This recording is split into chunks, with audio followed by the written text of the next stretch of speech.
ఆకులతో చేసిన దొప్పలు చేత పట్టుకొని, అంటే తినడానికి కంచాలు లేవు వాళ్ళకి, వాళ్ళు మహాభక్తులు ఈశ్వరుడికి. ఆకులతో చేసిన దొప్పలు చేత పట్టి 10 మాటలు అమ్మా ఆకలేస్తోందమ్మా అంటే, అన్నం పెట్టలేకపోయానే అని అమ్మ బాధపడుతుందోమోనని ఆకలితో నా వంక చూస్తూ నాలుకతో పెదవులు తడుపుకుంటున్నారయ్యా మన బిడ్డలు. ఇలాంటి కుటుంబం అండి కుచేలుడి కుటుంబం అంటే. అటువంటి కుచేలుడి మీద నిందలు వెయ్యకూడదు, అదొక గొప్ప అపరాధం అవుతుంది కూడా. అందుకని పెదవులు తడుపుకుంటున్న పిల్లలు, నీకు ఐశ్వర్యం మీద భ్రాంతి లేదు కానీ బిడ్డల్ని పోషించాలి కదా. అందుకని ఏమండి నేను ఒక్క సలహా పాటిస్తాను చెప్తారా?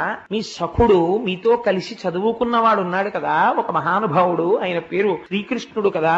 ఒక్కసారి ఆ కృష్ణ పరమాత్మ దగ్గరికి వెళ్ళి, సఖా అని నువ్వు వెళ్ళి ఒక్క మాట చెప్పినా భార్యా బిడ్డలతో సంసారం నడుపుకోవడమే కష్టంగా ఉందని ఒక్క మాట అంటే, మహానుభావుడు అందరినీ ఆదుకోగలిగిన వాడు, ఆ వాసుదేవుడు మనల్ని రక్షించడా అని ఎంత గొప్ప మాట చెప్పిందో చూడండి. భాగవతంలో ఎర్రసిరాతో రాసి అట్ట మీద పెట్టుకుని నేను చెప్పానే, పూజా మందిరంలో తగిలించుకోవలసిన పద్యం ఏదైనా ఉంటే అలాంటి పద్యాలు భాగవతంలో ఎన్నో ఉన్నాయని నేను మీకు తరచు చెప్తూ వస్తున్నాను. వాటిలో ఇదొకటి. ఆవిడ ఏం చెప్పిందో చూడండి. కలలోనన్మున్నిరుంగని మహా కష్టాత్ముడైనట్టి దుర్బలుడాపత్సమయంబునన్ నిజపదాబ్జాతంబు ఉల్లంబునం తలపన్ అంతన వచ్చి ఆర్తిహరుడై తన్నైన ఇచ్చున్ సునిశ్చిత భక్తి భావముల భజించు వారికిటడే సంపద్ విశేషోన్నతులు. ఎంత గొప్పగా మాట్లాడిందో చూడండి. వాడు ఎన్నడూ జీవితంలో భగవంతుడికి నమస్కారం చెయ్యడం అంటే ఏమిటో తెలియదు, భగవంతుడి నామం చెప్పి ఎరగడు, అసలు ఈశ్వరుడి యొక్క ఆస్తిక్యాన్ని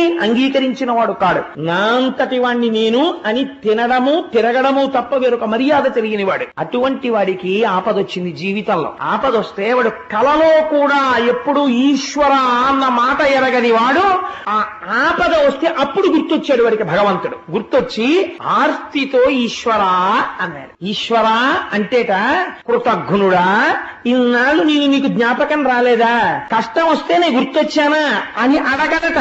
అయ్యో ఇంత కష్టంలో నా నామని చెప్పారా అని ఆర్తితో పిలిచిన వాడి కోసమని పరిగెత్తుకొచ్చి వాడికి వచ్చినటువంటి కష్టాన్ని తీర్చడం కాదు, తనని తాను ఇచ్చేసుకుంటాట కృష్ణుడు. అదయ్యా కృష్ణుడంటే, అటువంటి మహాత్ముడైన. అలాంటి వాళ్ళకే ఎప్పుడో ఒక్కసారి ఈశ్వరాన్ని నమ్మి పిలిచినంత మాత్రం చేత ఆర్తి తీర్చి తనని తాను ఇచ్చేసుకుంటున్నాడే.